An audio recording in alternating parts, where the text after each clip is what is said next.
Today I am going to show you how to install Twitch plugin for After Effects. First of all, you need to close the After Effects and find the Twitch folder. Open the folder. Copy these. Follow this location. If you don't have the Twitch folder, the link to find it from my Telegram channel is in the description.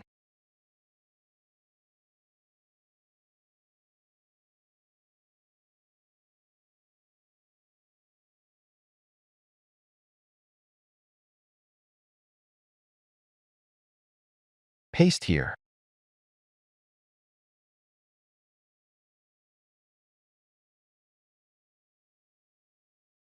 Open After Effects.